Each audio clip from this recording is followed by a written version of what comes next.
The FIFA World Cup could be cancelled. Dímelo, papi.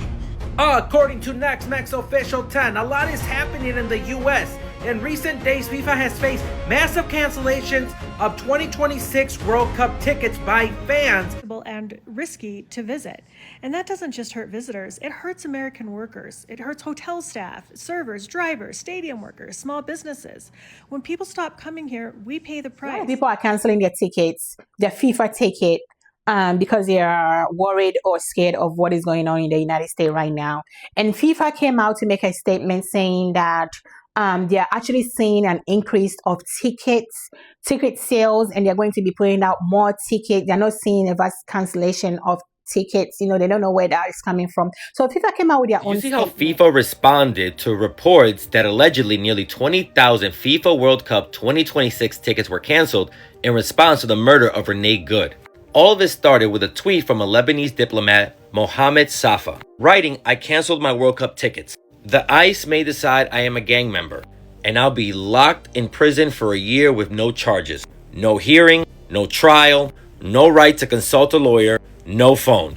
Ending the tweet with, "The US is not safe to visit." In a short amount of time, there was a lot of conversations about people canceling the FIFA World Cup 2026 tickets, even though nobody could verify if these numbers were accurate. But it seemed like this tweet rattled someone either in the US government or in FIFA, because the diplomat who started the conversation had his US visa threatened over talking about canceling his tickets and his protest against ICE. So after this story was out there a few days, that people were canceling their tickets because they were afraid to come to the US after they saw what happened to Renee Good, FIFA finally responded, saying that these claims are not only inaccurate reports with no substance, and that statistics set to be released Wednesday will further prove the opposite. That was in reference to the random selection draw which closed on Tuesday. And FIFA reported that 500 million ticket requests were submitted in a 33-day window. And the president of FIFA, Gianni Infantino, said, "500 million ticket requests in just over a month is more than demand. It's a global statement. On behalf of FIFA, I would like to thank and congratulate football fans everywhere for this extraordinary response." There was no mention in their comments on what is happening in the US with people. Look, what people need to remember at the end of the day is that FIFA is a business. And as much as they claim to care about the fans, they care about the money. They don't care what's happening to the people in the streets. And they don't care that those same kind of things could happen to their fans if they come to the US. When we saw these numbers being reported, sure, part of us were like, great, this is going to hurt FIFA. But most of us were like, great, less people are going to get hurt. Because I promise you, this isn't hyperbole. This tweet and this boycott FIFA movement started a week ago. And things have only gotten worse since then. These games start in June. So we urge you to think about your safety before it's too late. I urge you to share this with someone who is thinking about coming to these games, especially in the US. Tell them not to come here. Reports coming out right now that nearly 25,000 fans have canceled their 2026 World Cup tickets for matches in the United States. And before anybody jumps in, yeah, the numbers are not completely confirmed by FIFA, but the reason people are canceling en masse matters. And I'm sure these numbers will continue to grow. Fans are saying the same thing over and over, that the US feels unsafe, obviously, because of the political climate, because of immigration enforcement, because we're living in what is giving totality, because people are watching videos and folks off the streets of families disappearing into detention, of travelers being terrified they won't even make it out of the airport, of people being literally unalived by the Cheeto Puffs Gestapo. And people are asking a very reasonable question. Why would I spend thousands of dollars to visit the US that's openly treating immigrants like this? Why would I be supporting a country? FIFA wants to pretend that it's politically neutral, but that argument collapses when their president is handing Donald Trump a made-up FIFA Peace Prize, praising him publicly and cozying up to this administration that's actively creating fear and harm. That is not neutrality. That is alignment. That is capitulation. That is bending the knee. And look, demand for the World Cup, let's not pretend it's not massive. Let's not pretend tickets aren't selling. This isn't about empty seats. This is about who feels safe enough to sit in them. Frankly, the US should not be hosting the World Cup or the Olympics. We got no business doing any of this. And I'm saying this as someone who's a huge sports fan. I love the Olympics. I love the World Cup. But what are we doing?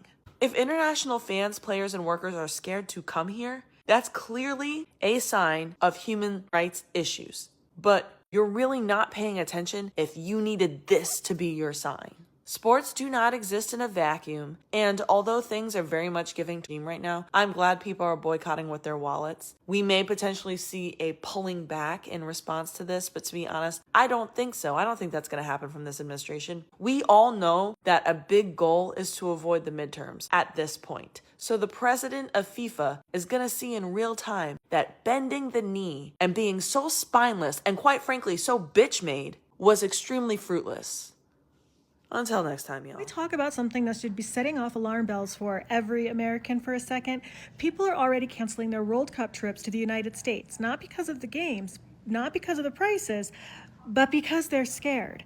I am seeing post after post from fans saying the same thing. I don't feel safe entering the United States anymore. They're afraid of being stopped by, afraid of being questioned, detained, or flagged based on how they look, their accent, or something on social media. And here's the key point. Whether you agree with that fear or not doesn't matter. What matters is that fear exists. Tourism runs on trust. The World Cup runs on trust. And right now, the message being received globally is the USA is unpredictable and risky to visit. And that doesn't just hurt visitors. It hurts American workers. It hurts hotel staff, servers, drivers, stadium workers, small businesses. When people stop coming here, we pay the price. This isn't about politics. It's about reputation, rule of law, and whether the U.S. still feels like a safe, open country to the rest of the world. And once that trust is gone, it's incredibly hard to get back. In Netherlands, a DJ radio, a popular DJ radio, put out a request to the people to sign a petition to stop the national team, La Naranja Mecánica, if you know what that means, from attending the U.S. World Cup because of the actions of another orange thing over there. So far, the petition has over 150,000 signatures.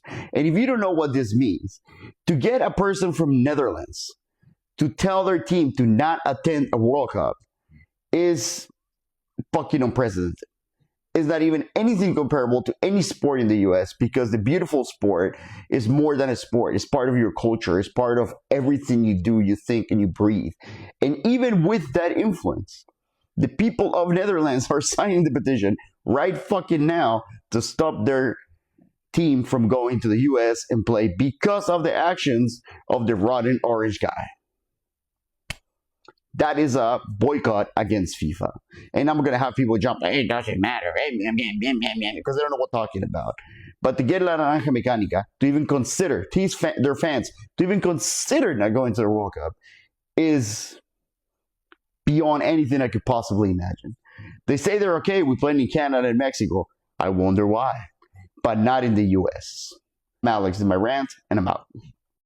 Soccer is loved by all. Soccer is a worldwide thing. You know, brown and black and yellow and blue, whatever it is that you're in between, everyone loves soccer. You know what I mean? But whatever it is that is going on in the United States is deterring people from like actually buying ticket and actually wanted to come here. And then I don't think FIFA is actually going to come out to say, oh yeah, there's a lot of people that is canceling their ticket or reselling their ticket, or because they are concerned of what is going on in the United States right now. I think FIFA is going to be in support of the United States, because if you do remember, they gave the United States of America, the president of America, some kind of peace prize or whatever it is, peace prize, whatever it is that they gave to him, they gave to him. So FIFA is actually in support of the president. They're actually sucking up to the president of the United States. So I don't think they're going to move the games from the United States, cancel the games for the United States. And I don't think they're actually going to put out a statement to further deter people from coming. They're actually going to put out a statement to